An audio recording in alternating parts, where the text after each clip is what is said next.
สบายดีเนาะพบกับค่อยแก้วอุดรนันทวิไลเนาะมื้อนี้ก็สิมาสอนเนาะวิธีการจำแนก syntax ระหว่าง VB.NET C# และก็ Java เนาะภาษา C# กับ Java โดยพื้นฐานมันจะคล้ายๆกันอยู่แล้วเรื่อง syntax เนาะจำพวก if else พวก for loop การบวกลบคูณหารอย่างต่างๆเนาะมันจะคือกันแต่ว่าพวกเฮ็ดเวียกไปลึกๆแล้วมันก็สิต่างเนาะในการเฮ็ดเวียกกับพวก control พวก combo box show message อย่างต่างๆพวกนั้นก็สิต่างกันแล้วเนาะซึ่งก็ต้องได้ศึกษาตื่มเนาะแต่ว่าหลักการเขียนโปรแกรมแล้ว3ภาษานี้มันหลักการเดียวกันเนาะมันต่างแต่ syntax เดี๋ยวเรามาลองในภาษา VB ก่อนนะมาสร้างโปรเจกต์ก่อน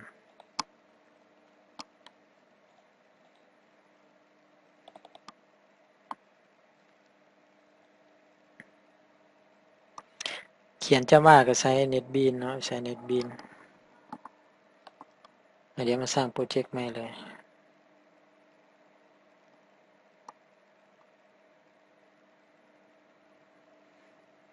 ตัวนี้ให้เลือกเป็น Visual Basic เนาะเลือกเอา Windows Form ตัวนี้สิใช้ชื่อโปรเจกต์ว่า Example 01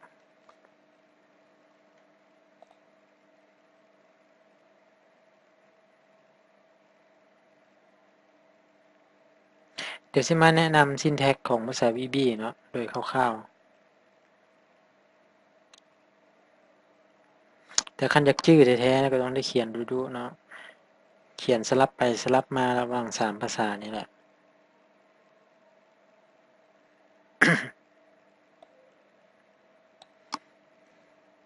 ได้หน้าฟอร์มมาเป้า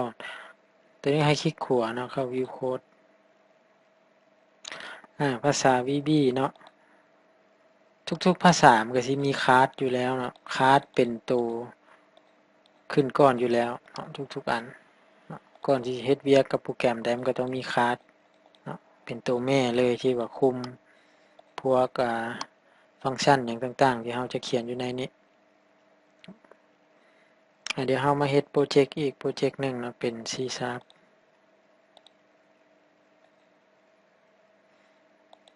ให้คลิกขวาใส่ Solution เนาะ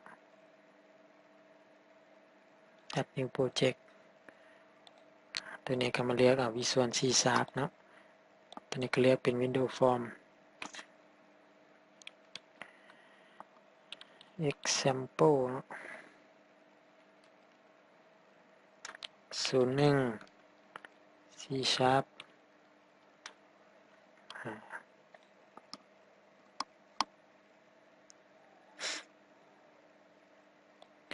เดี๋ยวเอา Label มาใส่ก่อน จะในหลงเนาะว่าฟอร์มใดเป็นของ VB ของ C#ปรับฟอนต์มาใหญ่หน่อยหนึ่งจากบทความที่เคยเขียนไปเราจะสังเกตว่าในภาษา VB C# แล้วมันจะสะดวกเนาะในการจัดแต่งหน้าตาต่างๆแต่ว่าใน Java ก็สะดวกคือกันเนาะแต่ว่าถ้าเทียบเครื่องมือแล้วก็ยังสู้ Visual Studio บ่ได้ตัวนี้เอาเป็น C#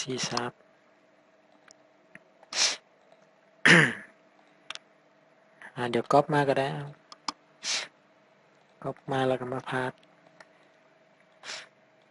ตัวนี้ก็ใส่ vb.net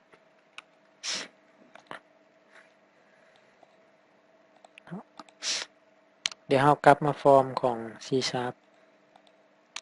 คลิกขวานะ View Code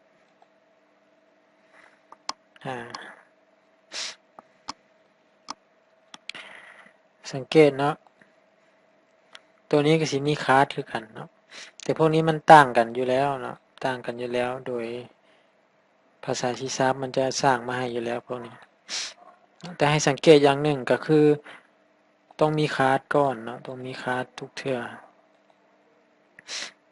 ตัวนี้มันก็สร้างมาเองแต่ในภาษา VB มันก็บ่มีเนาะมีแต่คลาสเป้าๆมาให้จำแนกอย่างหนึ่งคำว่า using ในภาษา C# นี้เนาะตั ตัวนี้แม่น using system ถ้าใน VB ก็คือต้องให้ชื่อแต่ตัวเนาะมันจะใช้คำว่า import import system แล้วก็จบเนาะมันบ่มีเครื่องหมายจำจุด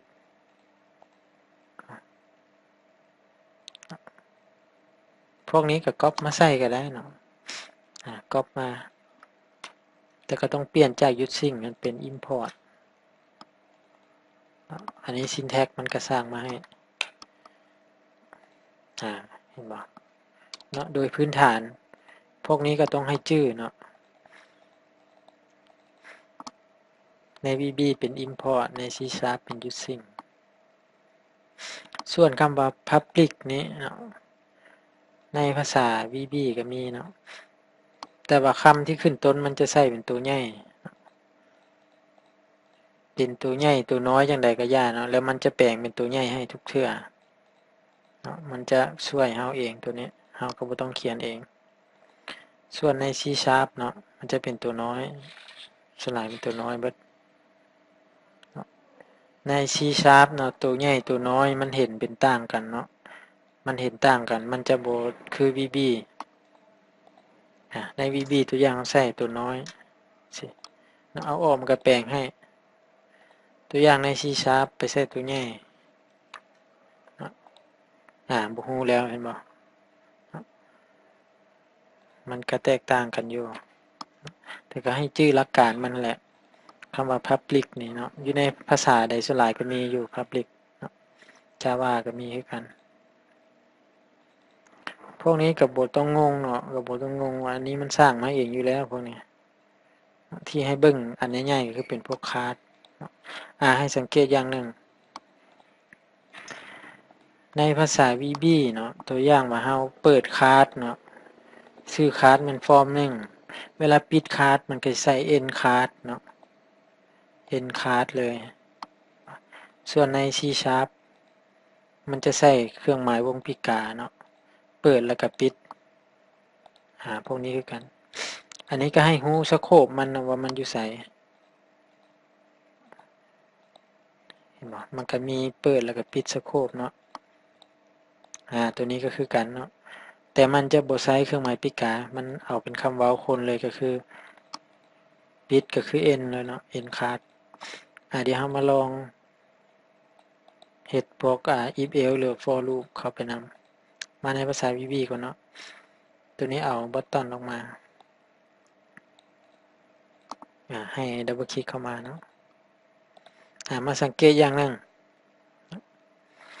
อยู่ใน VB เนาะสังเกตว่า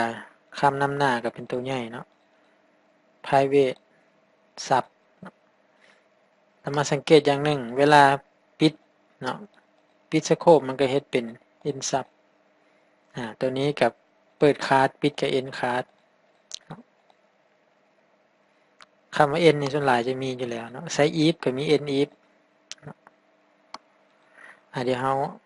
กลับมาฟอร์ม C# เนาะก็เอาปุ่มลงมาอันนี้ก็ให้ดับเบิลคลิกเข้ามา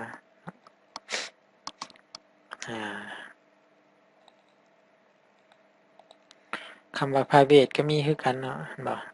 ในภาษา VB ก็มีเนาะ C# ก็มีคือกัน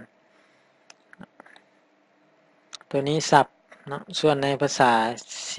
มันเป็น void เห็นบ่การนี้ก็ให้ชื่อตายตัวนะให้ชื่อตายตัวไว้เลยส่วนจำพวกนี้ไผสิชื่อหรือบ่ชื่อก็แล้วแต่นะมันสร้างมาให้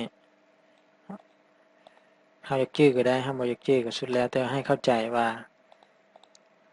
syntax มันต่างกันบ่อนใดเนาะเวลาเฮาสิเขียน2ภาษาสลับไปสลับมานะควรจะเข้าใจมันไว้ private void เนาะบัดเวลาเปิดมันก็ใช้วงปิกามาแล้วก็ปิดวงปิกาส่วนใน VB ก็ private sub เนาะ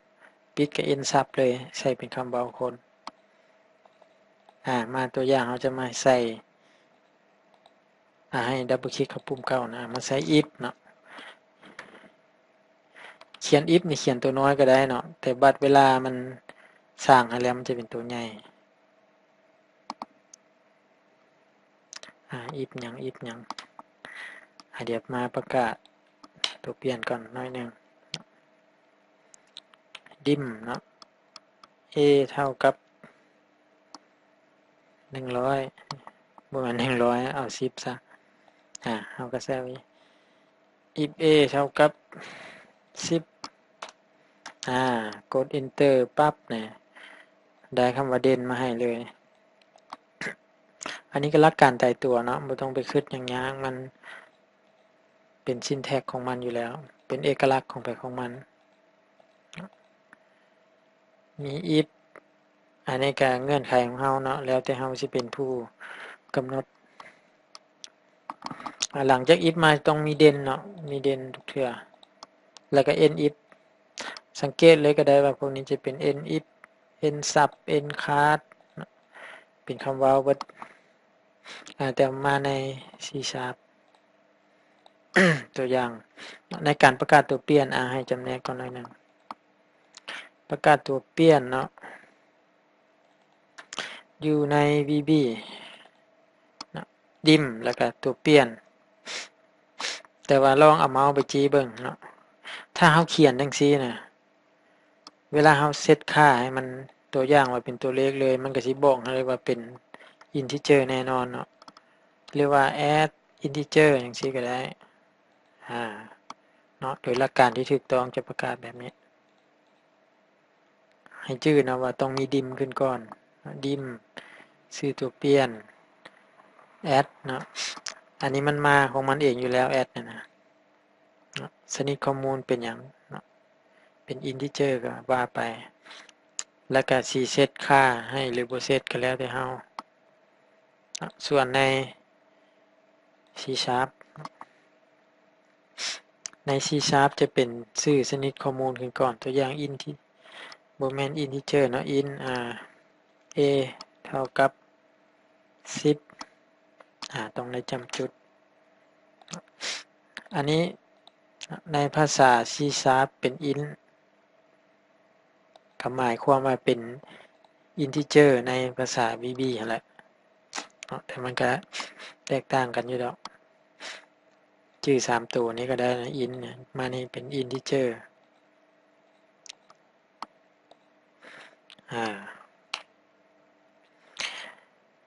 ใน C#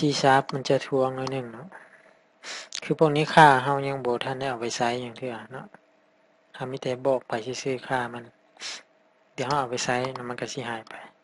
if a เท่ากับ10แต่ว่าใน C# ต้อง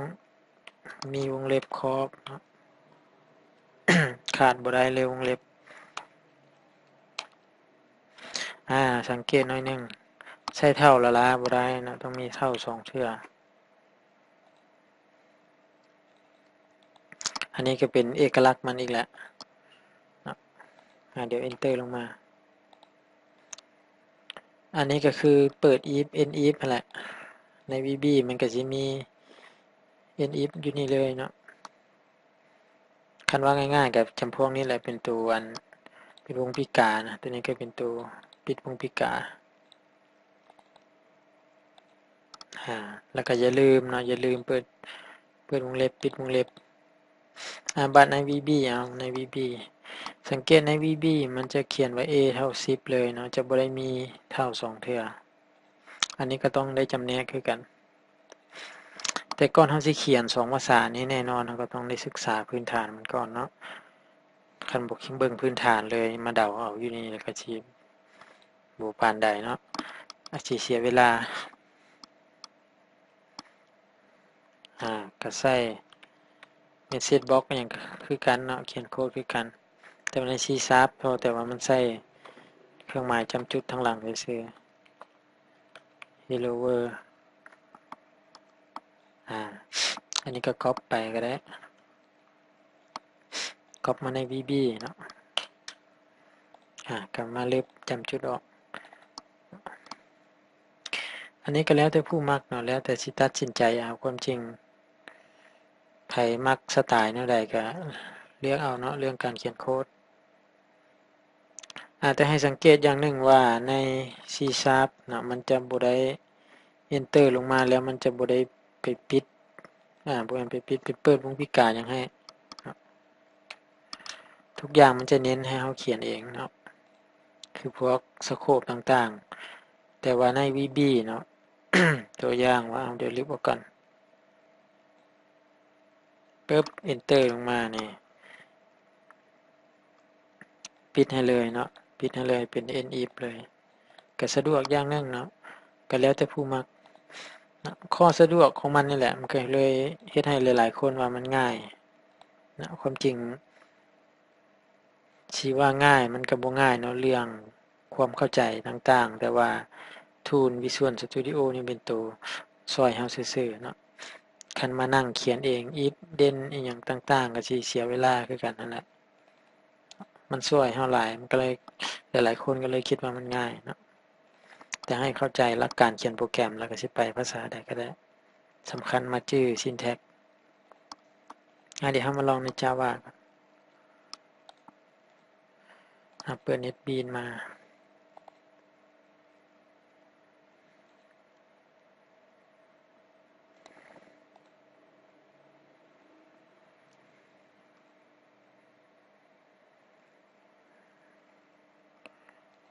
New Project เนาะบ่แม่นเนาะ Open ตัวนี้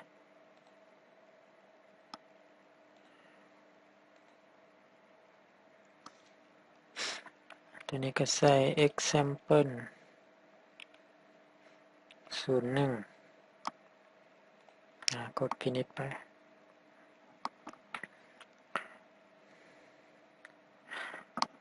โดยพื้นฐานแล้วภาษา Java กับ C# มันคล้ายๆกันเนาะเพราะว่า C# ก็ดัดมาจาก Java นะสังเกตว่ามันก็มี Public Class อย่างคือกันเนาะมาในภาษา C# Public Class ตัวนี้เดี๋ยวมา add JFrame เข้ามาก่อน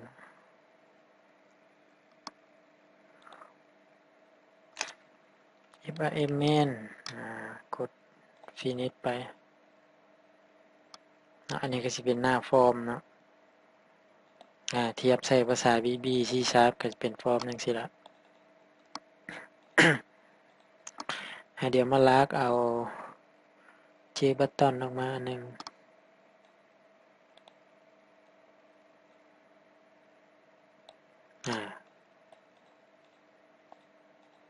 อันนี้ก็ให้ดับเบิลคลิกเข้าไปเลยก็ได้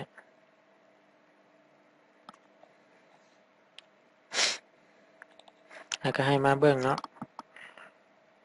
โดยรวมๆก็คือกันกับภาษา C# ตัวนี้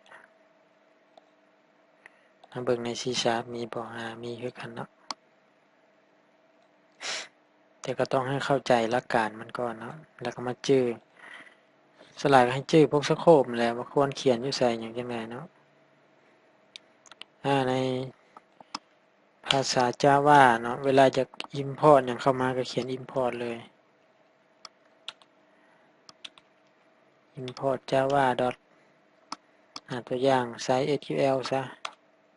เนาะอันนี้เขาจะ import อย่างบางอันเขาเขียนใส่เลยเนาะแต่ถ้าจะ import ทั้งหมดก็ใส่เครื่องหมายดาวแล้วก็จำจุดเข้าไปก็ต่างจาก C# เนาะเพราะว่า C# ใช้ using เนาะอันนี้ก็ต้องได้ชื่อแหละเพราะว่ามันก็บ่ได้คือกันเบิดแต่ว่าหลักการการประกาศตัวเปลี่ยนจังซี่อันนี้ก๊อปในภาษา C# มาใส่ Java นี่ได้เลยเนาะแต่ก็ต้องเปลี่ยนตัว message box นี้แน่นอนมันบ่มีอยู่แล้วอันนี้มัน J option pane เนาะ dot show message dialog จะเขียนค่าเข้าไปก็เขียนเลย hello เนาะโดยพื้นฐานคือกันแต่จะมาลองเฮ็ดเวียกกับ control เบิ่งเดี๋ยวนี้เดี๋ยวเฮามาหน้าดีไซน์เนาะเดี๋ยวเฮาเอาตัวนี้ซะ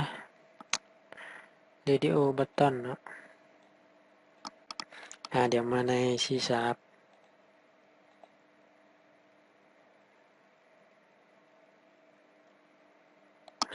อันนี้ก็ radio button เนาะ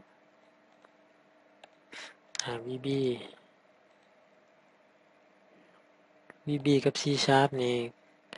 ทูลต่างๆคือกันเบิดเนาะต่างแต่ syntax เดี๋ยวมา Java บัดนี้มาเขียนโค้ดนี่ก็ให้ดับเบิลคลิกเข้ามาคือเก่าพวกนี้ก็ลบออกเนาะความหมายที่เราจะเฮ็ดก็คือว่าเวลากดเข้ามาเนาะถ้าค่า a มันเท่า10มันก็สิเท่า10อยู่แล้วแหละเพราะเราเซตค่าเป็น10ให้อยู่แล้ว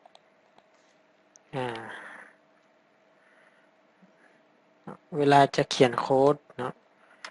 อยู่ภาษา Java ให้กด Ctrl แล้วก็กดปุ่ม Space เนาะคือตัวยาวๆเนี่ยอยู่คีย์บอร์ดกดปึ๊บอยากเขียนอย่างก็เขียนบัดนี้ JRadio Button 1มาเนาะเลื่อนเมาส์หรือว่าเลื่อนอยู่คีย์บอร์ดก็ได้แล้วกด Enter เอาเนาะ dot set selected ก็คือเวลากดปึ๊บเขาจะให้select ให้มันไป select เอา radio button ตัวนี้ก็ใส่ set ว่าเป็น true แต่ว่าในภาษา C# ตัวนี้เขาลืมบอกอันนี้มันเขียนว่า radio button 1 dot ตัวนี้เป็น check kit เนาะเท่ากับ true จำจุดหลักการก็คล้ายๆกันกับ Java ตัวนั้นเป็น select kit เนาะเท่ากับ true อันนี้เป็น set selected ตัวนั้นเป็น check kit เนาะตัวนี้ก็ให้ชื่อเอาแหละแต่ก็มี true คือกันเนาะก็ใส่วงเล็บเข้าไปแล้วก็ใส่ true แต่ว่าใน C# ก็ check kit เท่ากับ true เนาะบอกจังซี่เลยแนวกลับมาใน VB radio button 1 dot check kit เท่ากับ true เนาะอันนี้ก็คือกันกับ C# ก็เดี๋ยวมารันเบิ่งกันตัวนี้มันจะรันภาษา VB ขึ้นก่อนเนาะก็รันเลย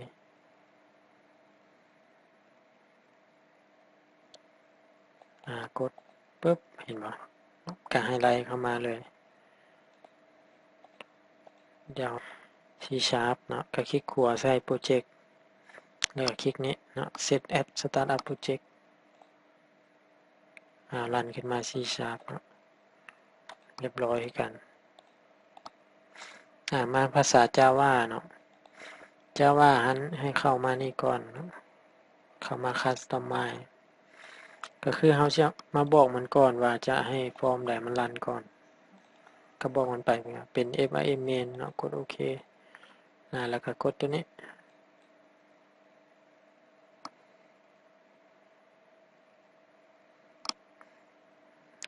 ก็มาติ๊กใส่ปึ๊บเรียบร้อยมาการให้เวียกก็คือกันเนาะคอนเซปต์ต่างๆแต่ว่ามันก็สิไปต่างกันบ่เวลาเราไปเวียกเกี่ยวกับพวกรูปภาพพวกเขียนเกี่ยวกับพวกเซอร์วิสอย่างต่างๆมันก็สิไปแตกต่างกันในพวกนั้นแต่ว่าหลักการคอนเซปต์โดยพื้นฐานใน Java กับ C# กับ VB นี้มันหลักการก็คือกันเนาะsyntax มันแน่นอนแต่ละภาษามันต่างกันอยู่แล้วแต่ก็อยากให้ชื่อหลักการเป็นหลักคือพวกประกาศตัวเปลี่ยนอย่างต่างๆนี่ในพื้นฐานนี่มันคือกันอยู่แล้วใน C# เนาะแต่ว่าเขียนไปเลิกๆก็สิต่างกันแต่ว่าเนาะใน VB กับ C# เนาะคล้ายๆกันเลยอันนั้นเนาะหลักการ syntax ก็ต่างกันอยู่แต่ว่าเรื่องโค้ดต่างๆเนาะมีปะปนกันอยู่นั่นแหละสไตล์เดียวกันเนาะ